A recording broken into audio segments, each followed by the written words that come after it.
Hi everyone, this is Meredith Root, and welcome to the Afternoon Snack Podcast, brought to you by Tactic Nutrition.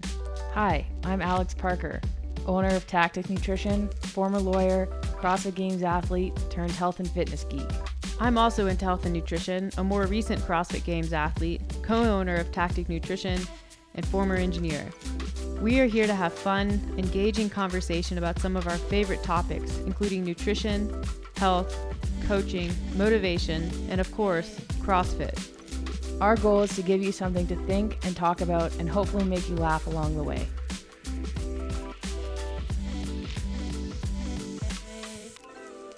Hey Alex. Meredith? I feel like I missed out not starting this recording just a little bit sooner because we would have gotten your pre-recording yawn and burping and all of the podcast prep. I don't know why you always feel the need to embarrass me. Are you embarrassed? I mean, a little bit. Does burping embarrass you? Not really.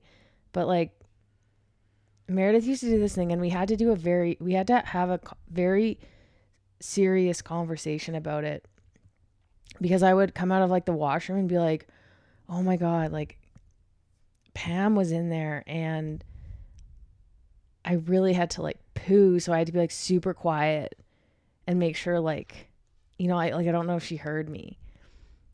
And I'm like, I don't think she did. And then Meredith would walk up to Pam and be like, Alex just shit in the bathroom when you were right beside her in the stall. Did you know that? Thanks, Meredith. I got you. I don't know. I think it makes you relatable. Everybody's done that. I don't want to be relatable. I want to be a step above everybody. One of the best things about... I want people to think that my shit doesn't stink. I mean, I have firsthand knowledge that your shit is extra stinky. Case in point. Everyone's been that person though, where you're in the gym or something and it's the morning and you didn't quite time it right. And you're crap. Literally. Mm-hmm. So you go and you do the thing and you spend an extra long time in there, washing your hands, fanning paper towels around. And you're like, all right, well, that's as good as I can get it. And then you open the door and there's someone waiting and you're like, God damn it. That was always the best part of CrossFit competitions, is the bathrooms get so bad so early that it doesn't matter. Remember Wadapalooza? Oh my God. 2018? 18, we were there on a team with Primo.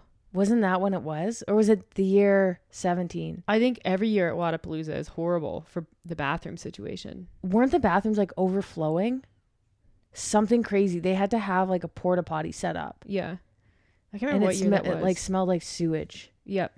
I don't exactly know what happened. But anyway, whoever was there, they would know. They would remember, because I do. Yeah. I definitely recall that. And then I was there what year was I there? 2016. Waterpalooza. Were you there that year? Where it was torrential downpour on the first day. And so the entire weekend, it was just completely, the grounds are completely flooded. And when mud and water gets kind of stagnant and then it has that rank, poo smell to it, that was the whole weekend. Sounds nice. And you're walking through it with your shoes. They had plywood out for you to walk on, but it was actually floating. So as soon as you stepped on it, you were in ankle deep sort of poo smelling mud water. That happened at, not that, but the overflowing of porta potties happened at Pride in Toronto too. Yeah. That was not good. It's never good when you are so desperate to use the bathroom that you have to use a porta potty and then you open the door and realize that it's full. Yeah. Yeah. Anyways, on to a different matter. I have to apologize. I was informed, which is weird because I listened to all the podcasts over, usually before we put them up, to make sure they're okay. And I didn't catch this, but apparently I referred to a Swedish berry as a Jewish berry. What would a Jewish berry be? I have no idea how that happened. I mean, Swedish, Jewish. I mean, I could see They it. both have the same ending. Ish. Yeah. I think that's kind of funny. But apparently it made a few people laugh. yeah. I don't know enough about like Jewish culture or cuisine to comment on what a Jewish berry would be. But like, why is a Swedish berry a Swedish berry? Is it just like the type of candy? I guess. Like a Swedish fish? Why is it a Swedish? I can't say Swedish. Why is it a Swedish fish and not like a Finnish fish? Like Finland? I don't know. You'd have to look at the origin of the candy. I bet it's like an American candy. Probably. Yeah. Well, it's owned by Maynard's. What is Maynard's? A candy company. Oh. They do like fuzzy peaches. Oh, right. So they make all those. Mm-hmm. So maybe they're like culturally appropriating the Swedes. Maybe. There's something to this. I'll look into it. I'll report back. Okay. I had an idea. It's like one of my many ideas that I have. They usually come to me in the shower. We've talked about this. Or in the middle of the night. This was a shower idea. Usually my business ideas come to me in the shower, and my creative Instagram ideas come to me at nighttime. Just if anyone cares. And then she always comes out of the shower and she's completely naked and she's like, okay, I have an idea. And I'm like, okay. Let's hear this. Are you getting dressed first? No. I don't. There's no time. I need to get this out. So there's really nothing that enhances a business proposal quite like damp nudity. So try it out, especially when you're trying to convince your partner that you have a good idea. Yeah, nudity. A little nudity goes a long way. I think. Do you think? It goes from like a hard pass to I'll think about it. Yeah. So anyways, my idea the other day, like kind of last year was the first year of like the athletes training camps. And I remember hearing like the first one, like there was like the Proven training camp in Tennessee. There was like Training Think Tank did theirs down in Georgia. There was a one in Vegas. So all of these little like camps are forming, right, with these athletes. I want to do a camp here. I want to start one. What do you think about that?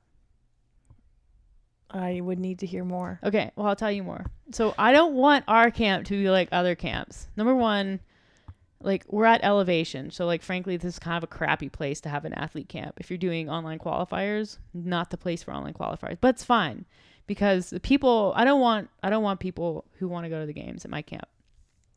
I want it to be like a leisure CrossFit athlete camp. People who they're like doing CrossFit because they don't know what it's like to not do CrossFit, but they kind of don't want to do CrossFit anymore, but they're not sure how to retire. So I want our camp to be like the retirement home of CrossFit athlete camps. And like, it's fine. It can run out of our basement gym, which is like honestly plenty of space because there's not that much working out at our athlete camp. There's like, we work out a little bit, whatever.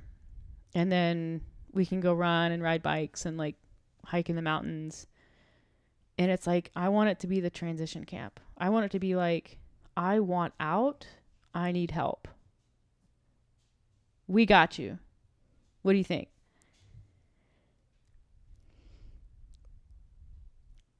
I'll take your silence as like, you think that it's a good idea. So I'll put that one with the other ideas. We just need a name. What do you think? No, I don't think we want people like here in our. The best part about our home gym is it's just for us. So we need to build a new gym. No, okay, I would prefer not to organize anything like that. I'm gonna pencil you in for a maybe. Okay. I'll pitch that in a better way later. But just think about all the friends we could make. Yeah, think about how annoyed we could get. Well, like, you got to try people out before you know if you're going to be a good fit.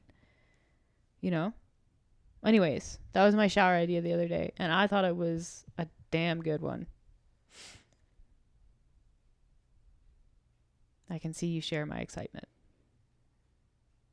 I'm a little miffed that you pitched this idea to me on the podcast. So my response needs to be carefully crafted so I'm not rude to you in front of all of our listeners.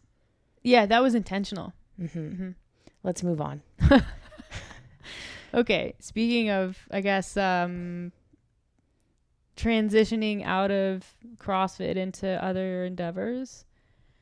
Speaking of leisure athletes, we're going to talk about what I'm up to. So a couple episodes ago, I like how I'm going to pause here for a second. I like how I did your intro for your like what's Alex doing for training episode, and I'm also introing myself. Do you want to intro me? I'll give you this opportunity. Let's see what you got.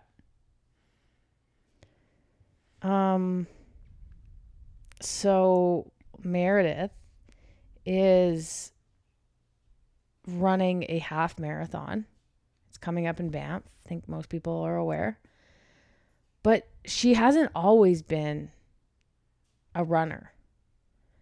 And so today we're going to talk about how that came to be, how she set the goal to run a half marathon in a certain time, and how she's managing that with staying strong and keeping healthy.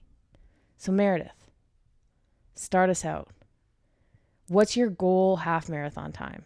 Well, first of all, wonderful intro. Thanks. That was like really well done. That was improv off the cuff, and I thought it flowed, and just I want to acknowledge that. Thanks. Good job. I'm going to have you do that more often now. What is my goal time? Sub 1 hour, 34 minutes and 55 seconds. Because that's your time from 2018 was 1 hour, 34 minutes, 56 seconds. So I need to beat you by 1 second or more. I think it'll end up being more, but that's the hard line. Like have to be that fast. During my 30K today, I ran my half marathon in 1:38. Well, aren't you special? That's pretty good though. Yeah, I was happy with it. But anyways, it's like, I think like, oh, that's so close to sub 1:30. But really it's not. No. Like those minutes from like 1:40 to 1:30 are pretty substantial. It's like going from like a 180 snatch to a 200-pound snatch. Yes. Like that's pretty significant. It takes a lot of focus and like targeted training. Yep. To get there. Yep. Exactly. My PR, I've run this race before. I've run this course. We both did back in 2018, and I was like a 140 something in some seconds. I know your time. I don't remember mine because it's kind of, I don't really care. But it'll be about a 5 minute. It'll be more. It'll be like a 5.5 minute PR on this course. And it's actually the Banff half marathon course is really nice. Like a lot of people hear Banff and they're like, oh, it's going to be hilly. It's in the mountains. It is in the mountains, but it's like on the river. And it's an out and back. So it's like, it's slightly uphill to the turnaround. And then the second half of it is slightly downhill. So it's actually a really nice course on top of the fact that you're like in Banff National Park. So the scenery's beautiful. So as far as like courses on which you can run a fast half, like Banff is a pretty good course. It's not perfectly flat, but it's not super hilly. I guess it is at elevation. So that's no one who was trying to qualify for a race elsewhere or like really PR would probably run Banff, but it's a good, I guess, destination half for a lot of people. Anyways. Isn't there there's a marathon division? Yes. Yeah. There's actually a 50K. Okay. And then the Calgary half and marathon is the following weekend. That's the one I was originally going to do. And then they moved Banff so it was canceled and then they rescheduled it to September. So I'm doing that one instead. And September's like toss up. There could be snow. So that would be kind of neat. I don't want there to be snow, but I don't think there'll be any snow. I mean, it's been snowing in Banff. In the mountains. Yeah. Like Louise. That's quite far from Banff. Well, it snowed in Canmore like last week. Okay. But Calgary actually has more elevation change on it than Banff. So I think as soon as there was an alternative to Calgary, I just took it. Because, we run that part of that course all the time. And that turn up to the zoo is just like, yeah. So anyways, I kind of, I guess the half marathon goal sort of started back in like around April, and it was originally going to be an off-road. I was originally going to do a trail half marathon along with a bike, and then the duathlon got canceled. That was in Canmore. So I just immediately shifted to let's just do a half. Because I was already running, and I didn't want to waste the training just because the event was canceled. And I'm actually kind of glad, like in hindsight, I'm glad that happened. I don't know that I would have been super prepared for a half marathon, like a 25-kilometer trail run the day after a 50-kilometer bike in June. That would have been so brutal. So I'm actually kind of okay with the fact that happened. And then I've gotten way more into running and way more into it than I kind of anticipated. And I think part of that is like this has been the longest period of time, like start to finish, that I've trained running consistently. And so like I've always been a good runner in the context of like, CrossFit, whatever. But as far as running events, I've never really trained this long. And so running is starting to feel a lot different to me. And you probably know what I'm talking about because you are experiencing the same, just with longer duration. And it's weird. Like I'm like looking forward to runs now. Like when I think about my week of training, like the sessions that I look forward to are the running sessions. That's what, like, I do the gym sessions, but what I crave is the running sessions, which is like never happened before. So that's pretty cool. And I think in the context of where I am, like athletically, like I joke about retiring or whatever, but there was like a period of time after CrossFit where I just felt like I don't know what I'm doing. Like I'm training, CrossFit style strength and conditioning because I like the way it makes me feel, and I know that it's good for my health, and I enjoy certain parts of it. But as far as like, what is my greater purpose? I didn't really have one. Not that I necessarily need to have one, but I think I'll interject here. I think a lot about my clients or other athletes that I see in gyms, and there's a progression there. Like they're still getting better. There's still space like to improve. But for people like us who've been at the top and who've invested 100% of our time into training for a few years there, like we're not going to get better now.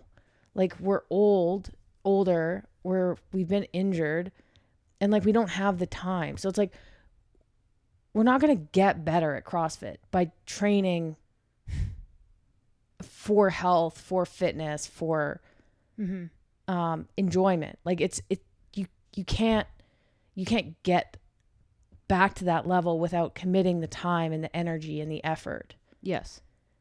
So I think when you say for you, like I felt I lost, like, you didn't have like a direction. I think that's unique to somebody who's like been at the top. It's like if you have an elite swimmer who's now just like swimming for like fitness, it's kind of like, what am I doing? They swim because it's what they do. But there's no drive like there was before. It's like, how do you find that again? Yeah. By doing the same kind of training ish. Like how do you have a new goal that isn't the CrossFit Games or like, regionals or sanctionals or whatever it may be. Yep. Yeah, exactly. And I think, for so long there was a direction, like, okay, we're moving in this direction. And even after the games in 2018, there was still a direction. Like there was still like, maybe, even though like I knew what I felt, but it was like, I think part of me was still holding on to like, you know, the maybe I can do this again. Yeah. The potential was still there. Yeah. Like the reality of it is I qualified for the CrossFit Games at like towards the end of my CrossFit career. Like that's how the timing worked out. Like I wasn't one of those people who qualified at age 25. I qualified at age 30. And I'd had to that point like a long training history with lots of injuries. I had a lot of injuries in 2018 before the games. And so I'm a logical enough person to understand and to see the writing on the wall and just, you know, have it be like, yep, like I did accomplish this goal. The likelihood that I accomplish it again, probably not very likely. And the effort that it will take. Yeah. Not just the physical effort, but like the mental effort of struggling through injuries, which are inevitable. Yeah, exactly. And I think there's always expectation that someone who goes to the games goes back. And whether, like, no matter how logical you are, because I'm the most logical person there is, I felt that. And I put that on myself. And I wanted it because I knew that, you know, there was some level of expectation somewhere. And so that, honestly, like, and we've talked about this, but 2019 was a bit of a blessing just because it was such a cluster that it was like, I don't have the bandwidth to even sort through what the rules are this year and how to play the game. Or the money. Yeah, because we're like, you know, we had just started up Tactic. We were like, you know, that was where our focus was. I didn't have it in me to like, you know, to play that game. And so we got to take that year off, you know, and then 2020 happened. And so there's another year off. And that provided, like last year provided an enormous amount of clarity for me. And then, you know, you kind of went through the same transition that I did. And I just kind of like decided, you know, I have to figure out what's next. Like what comes next. I'm not someone who can just like, you know, check the box and, you know, like, yep, I did that once and now I'm doing something totally different. Like I know fitness is going to be a part of my life. We spend tons of time in the mountains doing skiing, biking, stuff like that. I love being active and I love being outside. And so for me, like the transition back to running, like it was kind of a natural transition, even though it took a lot of effort initially. So I think I started running around this time last year, September, October. And the only reason I started running, I think it was because we got some shoes sent to us. Well, and I was running a lot and you were like, it's the thing that always happens with the two of us. It's like, well, I mean, if she's doing it, and it wasn't even because we wanted to do it together. Just like, I think you could see how much I was enjoying it. And it was nice to like get outside and we did get shoes and you were like, all right. Fine. Yeah. Yeah, it's exactly it. And, at that time I was a fair weather runner. So we started in the fall and that was a pretty short running season. So that ended in like October. So it was only a couple months of running for me, and then basically took the winter off because I'm not about that life. And you are now. Yeah. Well, yeah, we'll get there. And then started back up in the kind of the springtime with the new goal. And, I decided I wanted a new running watch. So I had an Apple Watch. That was all I had, which is like a terrible running watch. It does okay. I guess it tracks distance and you can pair certain heart rate monitors to it, but it's not a running watch. And so I bought a Garmin Forerunner 945, which is like I got a good deal on Amazon or something, and I sold my Apple Watch to kind of like pay for it, but it is like the top of the line kind of Forerunner model. And then I was like, shoot, like if I'm going to have this watch, like I better earn it, right?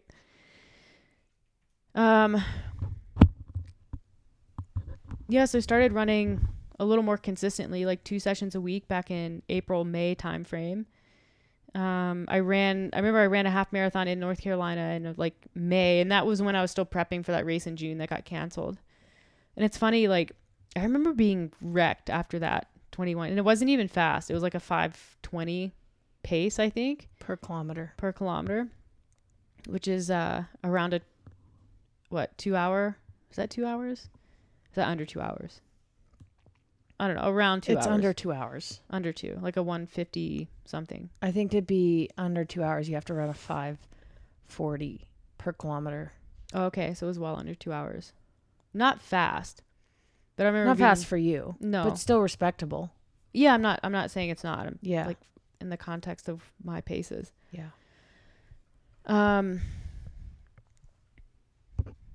So yeah, I did that, and then sort of as soon as the race was canceled, which was like maybe within a week of that race or that run, like my training kind of reset because we were kind of cramming. Like Mike. So we're both programmed by Mike Fitzgerald, and you know he was trying to get me as ready as he could before June, and then as soon as that June race was canceled, it was like, all right, let's kind of back up because now we have until September and reassess what we're doing here, which was good. It gave us an opportunity to like build in distance, but also start building in some more speed work.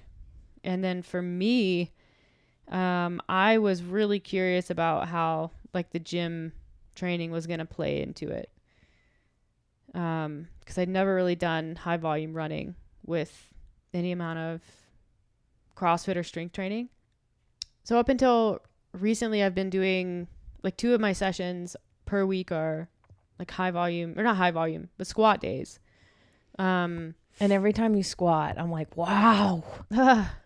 What's weird? So like, because I'm like, I don't even do back squats anymore because I'm like, too heavy. So my body's like, too heavy. Early on, I was doing a lot of like tempo back squats. I like back squat more than front squat. Front squat sometimes gets my back kind of jacked up. I think it's I don't know. Interestingly, I'll point this out because I'm sure some of our listeners will find it interesting. Front squats are worse for you when you're, excuse me, about to get your period. For some people. For you. Yeah. So I cut out front squatting around my period if I can, or I try to, or I go really light because it's just not, sorry, we had to pause so Alex could hack up a lung. I coughed up a tiny black bug. Are you good No now? No joke. A bug came out of my throat. Well, you ran 30K There was a tickle. today, there was a tickle. Mm-hmm. And I coughed, as you heard in the background. Yeah. And a tiny black bug came up. It wasn't alive, so it wasn't like tickling actively in the back. How would it be alive? It's in your throat. Well, I don't know. You could have, because there was an active tickling sensation. Okay. And I thought maybe its little legs were tickling back there, but maybe it was alive and then it died in the coughing fit. It could have been the force of it coming up the top of the esophagus. Anyways, it's all clear now. Okay, continue. We've paused this. I've paused this thing about 8 times. Do you need a drink or anything at all before we're gonna keep going? I'm good to go. Continue, please. You were talking about front squatting.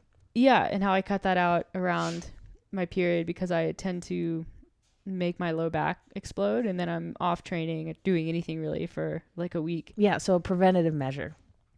Yeah, it's called self-awareness. Yep. But it's also common. So if like it happens to you, it's like a thing. Yeah, anyways, I was doing a lot of tempo back squats kind of early on. And I think for me, it's just a better way to back squat. It helps with like the eccentric helps with strength. And I'm weird with tempo. Like I'm almost as good with a 4-second tempo down as I am with just a straight back squat. I mean, obviously not like I can't 4-second tempo my 1 rep max, but I was like up towards like 250 on a 4-second tempo while I was running. This was back in like June, July, I think. Yeah. And so I've been waiting for the numbers to just kind of fall off as the running volume increases and the pace gets faster. And they haven't. Like, back squat's been solid. I can kind of walk into the gym on any day and snatch up to like 165, 170. I can, still clean and jerk over 200. And it's kind of funny, like my whole perspective on the gym and on training has changed. Because even last year when wasn't really planning on competing CrossFit or anything, I'd go down there and I would hit like a 165 snatch and just like kind of pout about it. It'd be like, oh, well, girls are snatching 200 pounds now. Like 165 is not even good. And I would just get in my head about it. Same thing with clean and jerk. And there's none of that now. Like the expectation is gone that I need to be hitting any specific number. And so now I can go down there and snatch whatever, 165 and just kind of like, yep, okay, move on. Which like, frankly, is pretty good, I think, for me at this moment in time. I mean, if you think about it, 165 is, from a percentage perspective, pretty close to your max. I mean, yeah, like those extra 15 or 20 pounds is fairly significant, but 165 is like what, over 80%? That's pretty good considering all the other stuff that you're doing. Yeah. Do you think it's 86%? Exactly. That's pretty good. Yeah. To be able to hit 86% like on any given training day down in the basement, like, the day after a 15-kilometer run or however long. Yeah. But I was thinking, like, for you, the difference between you and me, I tend to be more of like a slow twitch athlete. So do you think, and I'm running a little bit more, so maybe that is impacting it. But what do you think? Like, do you think because you're more of a fast twitch athlete, like you're just faster and a little bit stronger in those movements, like you're able to maintain those numbers a little bit easier despite the amount of running that you're doing? Yeah, I think it's a two-way street. Like it's probably the reason why your baseline running is always really good in your endurance. And it's probably why my strength is always pretty good, because it's just the type of athlete that we are. Like I've always been faster. I've always been a little stronger. Like, to paint the picture, what I'm talking about between me and Meredith will do a burpee in half the time I will do a burpee. It's actually crazy, but that's like, you're just faster. Yeah. Like you can do 1.5 to 2 burpees in the time that I do 1 burpee. Yes. Well, let's say 1.5. You do a burpee like you're wearing a vest. I know, but it's like, I can't help it. Or remember, like, I would consider myself a much better rower than you are, but you can get the rower up way higher than me in terms of calories per hour. Yeah. If we do like a 10 like a max, or 20 second all out. Yeah. Max output, like calorie per Same with hour. the assault bike, and you weigh less than me. Yeah. I think I can have about 200 calories per hour better than you on the rower, and then about 3 to 4 RPMs better than you on the assault bike. Yeah. But I'm like, can you row? Although actually your marathon row is pretty good too. Yeah, I beat you on the marathon row. All right, fine. I could probably beat you on a 5K though. Well, here's the test, right? So it's the test that Mike used to do, where it's important that an athlete doesn't know that this is coming, but you test your you test your max RPM on an assault bike or an echo bike, and you tell the athlete that's the test, like 2 or 3 attempts to get max RPM, and then 5 minutes later the new test is now how long can that athlete hold 70% of that max RPM, and that's the real test, right? Because maybe my max is higher, my ability to hold that 70% of the max lower. That kind of is a telling metric. But if an athlete knows, you can't just be like, hey, I'm going to do that test, because you're probably going to self-regulate the max, right? It's impossible not to. Yeah. That's been studied and Yeah. Understood. But if you have an athlete who you coach for and you ever want to have that number, it's a pretty neat test. Do it. It's fun.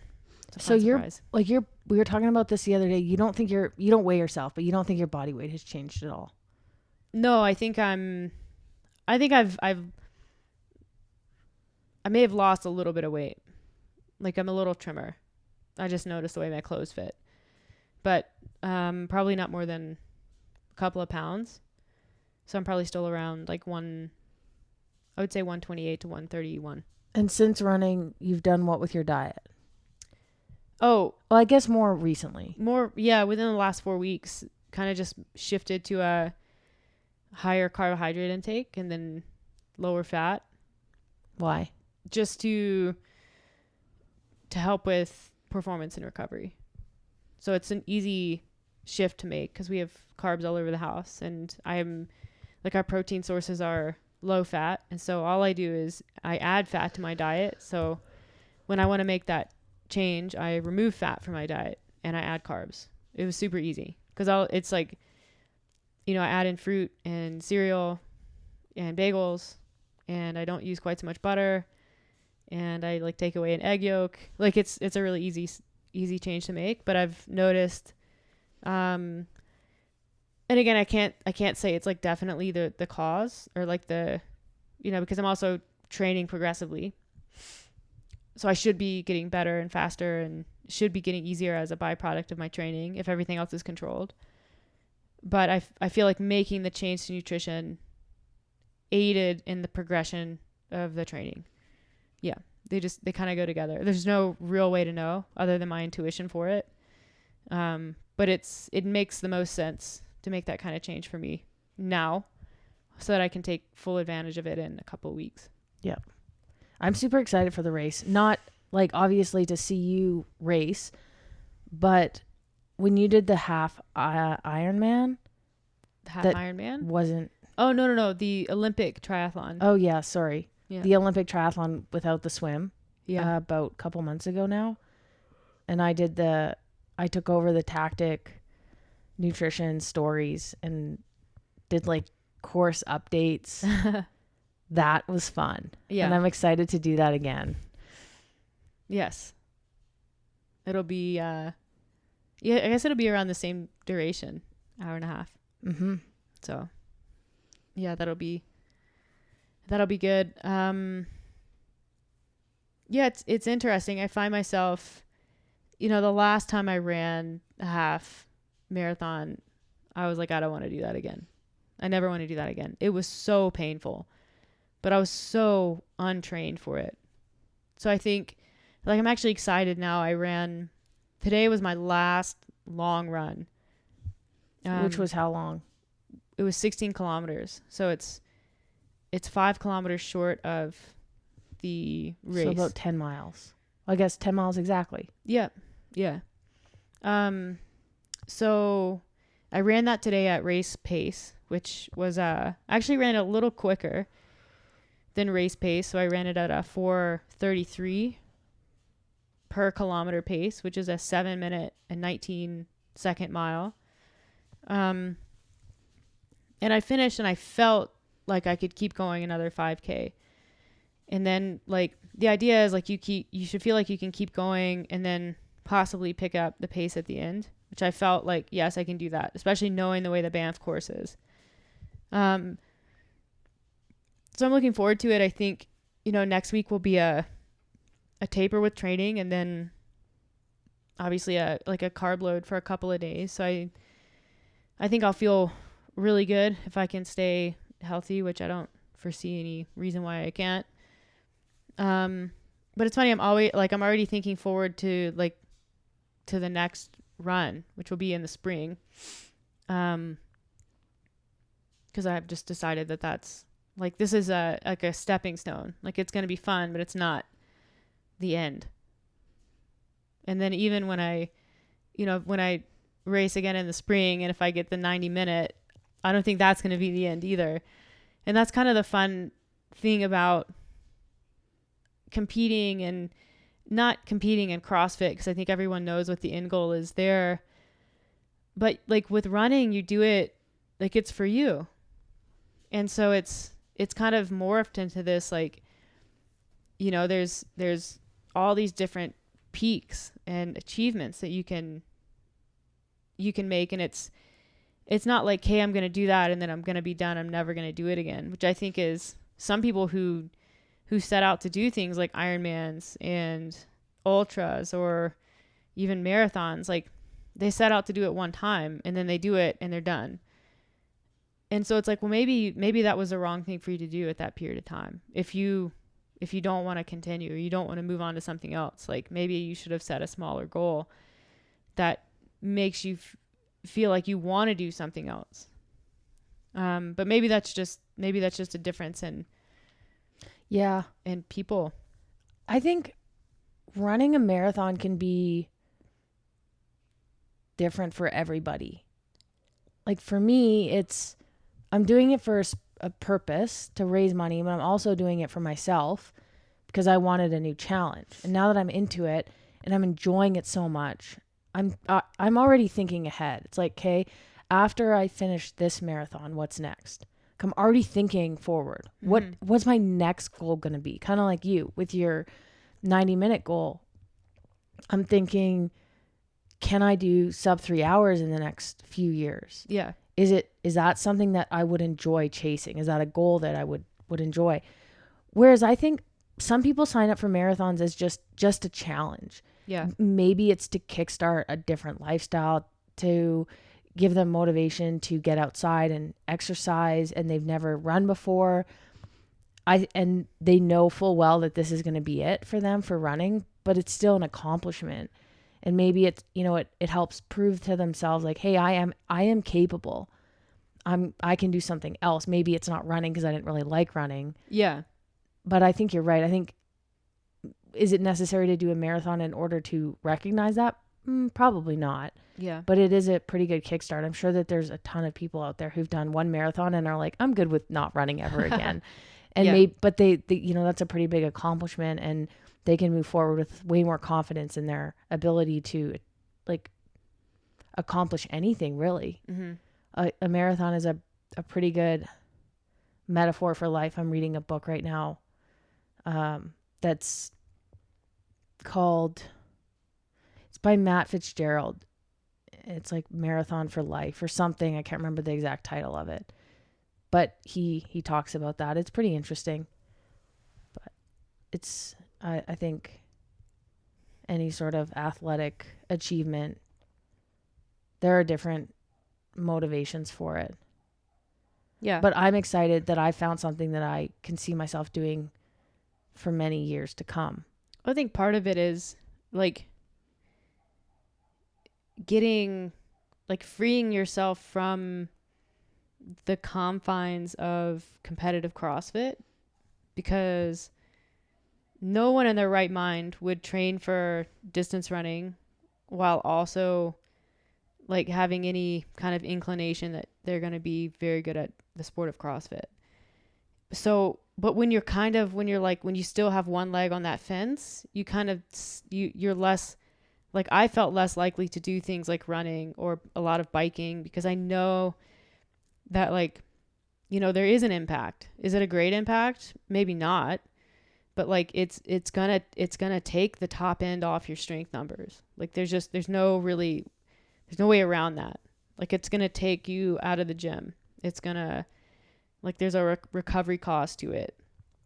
And so like letting that go is freeing, because now it's like, well, I can do anything I want. I'm obviously going to keep doing strength training and CrossFit style training because I think it does create a really well-rounded athlete. I want to be a well-rounded athlete. I don't want to be someone who's, 105 pounds and, can run like a gazelle, but can't squat, 135. That's not what I want. Mm-hmm. But I'm okay with it taking off my top end. Yeah. I'm okay with that. And I think there's a misconception that, that conditioning and endurance comes at a great strength cost, or that strength training has a great impact on endurance, because it isn't true. For me, I think I was expecting there to be a greater cost to it, but I've also been doing strength and conditioning training consistently for like 9 years now. And it's not just going to go away. Like, you know, it's a training age thing. It's what you're conditioned to do. It's what my body's conditioned to do. So I'm not going to lose all of that. I think if someone is newer into strength and conditioning, maybe they experience a more significant drop off if they start doing tons and tons of running or aerobic volume. I think for the most part, they can exist in a balance. And then, like, I know that there's research that's been done that's indicated that strength training really doesn't have a huge effect on endurance output. And so that's why, like, a lot of running coaches now are starting to push like squatting, lunging, you know, total body strength training on their athletes because they see that it reduces risk of injury. It helps create really healthy hips. It makes you a better runner. It makes you stronger. Helps your bones. Helps your connective tissue. When I was dealing with that little knee injury, I was obviously on Google researching what it could be and what the cause is and how to get rid of it. And like with any runner's injury, it was like the things that you can do to help heal and avoid future injury. It was like squatting, single leg, like lunging, step ups, core exercises. And I'm like, I already do all this stuff. Yeah. A lot of runners don't though. Mm-hmm. Like it's pretty unusual for runners to cross train. Or you read endurance magazines and it's all the like different workouts and stuff that runners should be doing. It's really basic stuff. No one's squatting like over 200 pounds. Yeah. But I was going to say, do you think that we are enjoying like chasing these different running goals because they're for us like a sub 3:30 marathon or a sub 90 half marathon in the grand scheme of running isn't that good. Like you're not close enough to get to the upper echelon of elite running. Like you're not even close. Yeah. Like even if I somehow managed to get a sub 3 hour marathon, that is not that good for a female, like a female elite runner. Yeah. I'm like, I'm so far off that. I'm like in my own world with like recreational runners, just trying to better my times. Yeah. And like enjoy the process. Whereas with CrossFit, and not to toot our own horns, it's just a fact, like we were part of that upper echelon of athletes. And so every time we train or we compete, we're comparing ourselves to the top. You know, we're comparing ourselves, maybe not to Tia, but okay, I'll compare myself to Christy Aramo or people like who are close, coming top 10. Cause I'm like, that's eventually the goal. Like you want to make it to the games and get in there. Whereas with running, there isn't that comparison. Like I'm not on Instagram, like looking at people's running times and being like, oh, I bet, I wonder how close I could get. Or I'm not, running thinking, oh man, if so-and-so was running, like they would be running this much faster. Like I don't even compare myself to you with running because I'm out there running my own race, literally running my own race. And there's freedom in that compared to what I was going through with CrossFit. Whenever I would train, and I've been training a lot lately due to COVID, I've always kind of trained a lot because I've had personal programming and we don't really train together. But I would always think, man, like if Meredith were doing this workout, or if Jordan was doing this workout, or if Lindsay was doing this workout, and these are just girls that I've trained with in the past and competed against, would they be resting? How fast would they have done the handstand walk? And you kind of put yourself down. It's motivating, but in the same way you kind of put yourself down in the middle of a workout. You're like, what am I doing? Yeah. Where running, you're constantly self-aware of what you're doing. Like everyone's run every single other time that you might be chasing or that you've already hit. But it doesn't matter. There's no comparison. Well, I think partially the sport doesn't really exist on social media quite like CrossFit does. So the comparison's naturally going to be less. And then in order to run for any distance, whether you're running fast or slow, like you have to be so like in tune with what's going on in your body. So that's where your attention tends to be. Mm-hmm. And you can tell when it's not, because all of a sudden, like, you're irritable out there, you're checking your watch a lot. Like, I mean, we've all had those runs. But, the other thing too is like, I think because CrossFit is so skill limited a lot of the time, at least at the high level, you're not fatigued in the same way that you are with running. Like your mind can run a little wild when you're doing CrossFit. You start thinking about other people. You start, thinking about how bad it hurts. Like you start thinking about all kinds of things, and you project that back onto your output in the gym. Like when you're running, you start to fatigue, and it just becomes a lot more difficult for your mind to wander in that way. Like that monkey mind just kind of goes away, and you become very like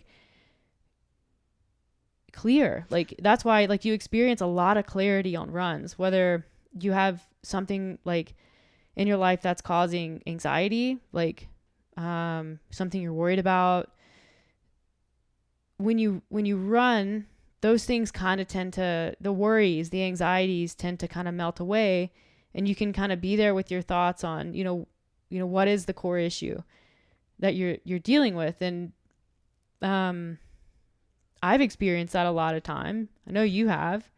Like it's a good way to get your mind right, just because you're dealing with systematic fatigue, and it becomes more difficult to have a wandering mind like that.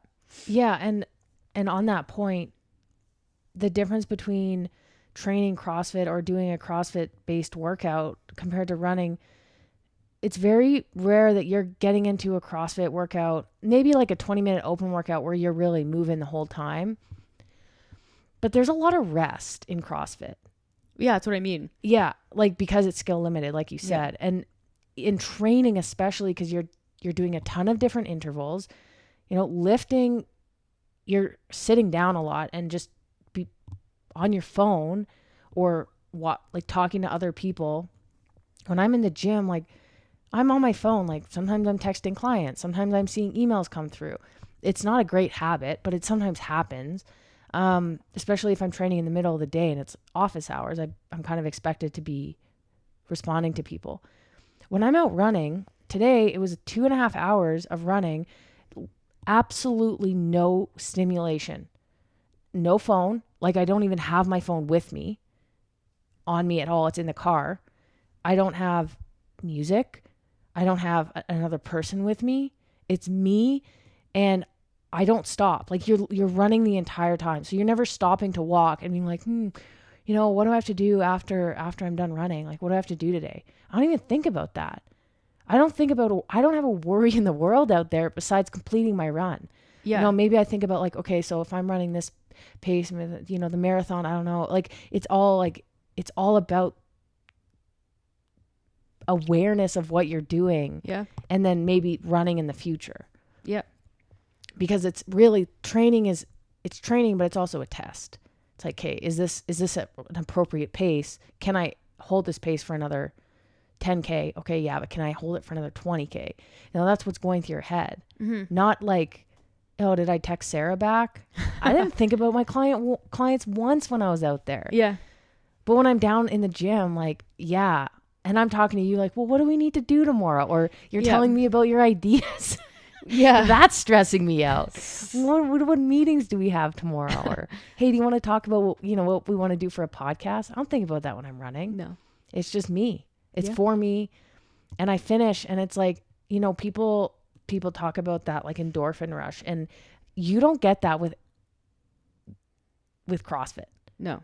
I don't feel it with CrossFit. I mean, there's a sense of satisfaction when you finish a workout, especially a really hard one. But like, when I finish, I'm just thinking randomly back, I did a 1,000-meter row for the Wadapalooza qualifier 2 years ago or last year. I did not feel good after that workout. I didn't feel mentally good. I didn't feel physically good. I ran a 30K this morning and I'm like, physically I'm a little bit tired, but I'm like, I feel great. Yeah. That was awesome. It's just different. Yeah. Do I want to do it again? Yeah. Do I want to do a 1K row again? Hell no. And that might just be specific to me, but I think a lot of other people experience the same feeling. Yeah. But I just needed a moment to turn this podcast that was for you about me. Totally fine. We're a team here. Yeah. But yeah. Yeah, we were just like, if you're not aware or clear on this, we are very biased to incorporating running. I think everyone should do it. Although, some people don't like it, but I think you learn to like it once you get better. It's kind of, for me, it's full circle because my, my athletic career as a kid, as a young adult, ended in college when I stopped swimming. Like that was where it ended for me. And I was not going to be a recreational swimmer. Like I was tired of it. I didn't want to do it anymore. And so I didn't really do anything for a couple years. I would do like random gym stuff here and there. I took like PEs in university. And when I graduated, like I started doing a run club. And that was the first thing I did after I graduated.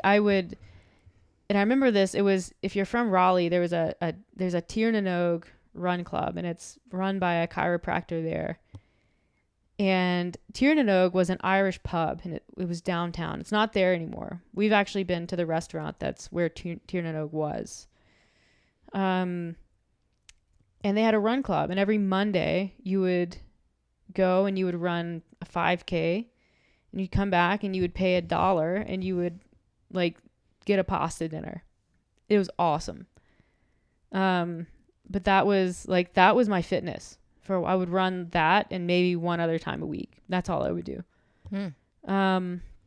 Sounds pretty lazy. Yeah. And I was not in good shape. And so like I did that for a little while. Like occasionally there would be like a 10-kilometer or something. And then I found CrossFit and got really into CrossFit. Stopped running, really, like, not that you can really call that running, but it was running. And so it's kind of fun that it started with running and then it was CrossFit and now it's like, okay, I'm back to running. Yeah. But I'm actually good at running now. I mean, quote unquote, good, better. Yeah. I think, not to I know I'm talking about the next thing and the next thing. Like the run in Banff in a couple weeks will be very difficult. I'll make sure that it's very difficult. The run after Banff in the spring, whatever that one is, that's 90 minutes. Like that's going to be, assuming I finish Banff in around like a 94 minute, that's a big 4 minutes to take off. So I don't want to diminish that. I think a 90-minute half marathon is like a 6:51 per mile pace. Like you're cooking. Yeah. And you're going to have to train in the winter. Yeah, that's going to be a big one. Is the winter running here. So that'll be new. But more opportunity for you to spend money on sporting equipment, which is your favorite thing to do. I do love that.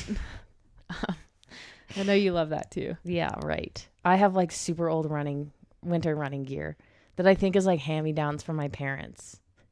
I mean, whatever. You're going to Those wreck it gloves anyways. are like years, probably 20 years old. Yeah. They work. Yep. So it's kind of, it's exciting to look forward, but not like, I'm fully aware that these milestones that I have are, difficult. I feel like a 90-minute half would have to put you in like top 5% time wise. I don't know what the bell curve is. I made that up. Yeah. But that feels either. Right.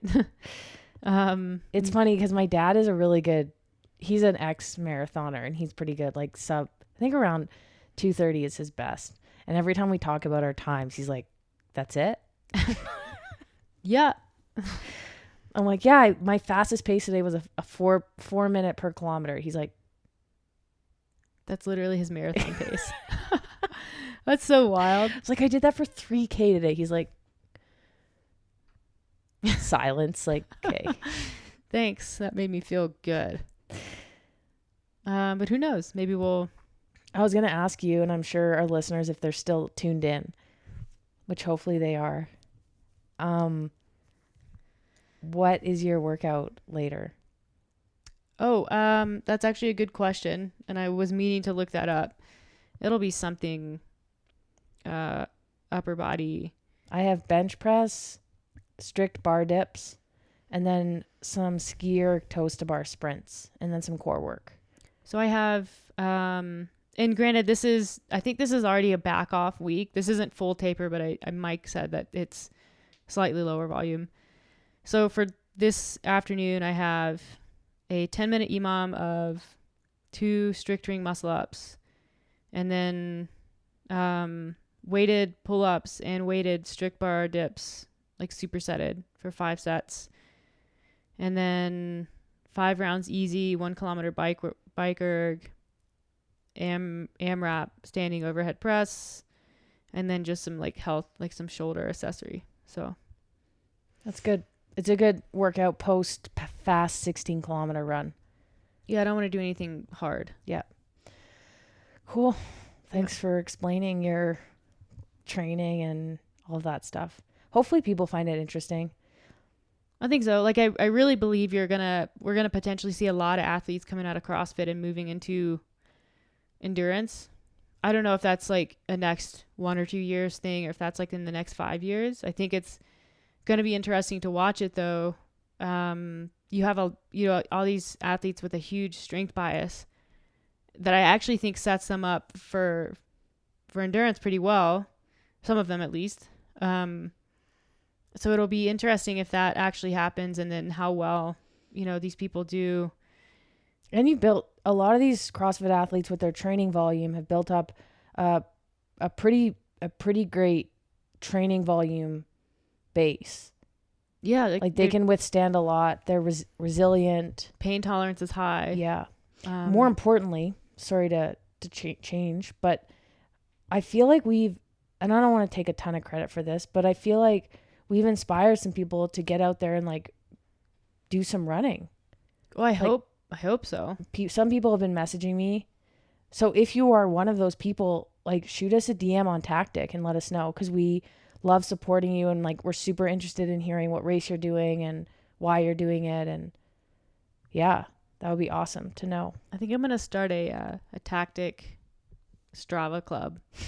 Call it like the heavy breathers or the mouth breathers or something like that. So yeah, look for that if you're on Strava. I'll get it set up soon. We'll do little challenges and things. It's great. Yeah, if you have any questions on training or anything, let us know. We're enjoying it a lot. We think it's the best, and God, it's so nice to get outside. It's so nice to get out of the gym. It's so hilarious because we spent so much money on our home gym, and now we're like, let's get out of the gym, but we still use it all the time. Yeah. So it's still worth having, but yeah, it's the best. So anyways, thanks for listening. Really appreciate it. And we'll do another one soon.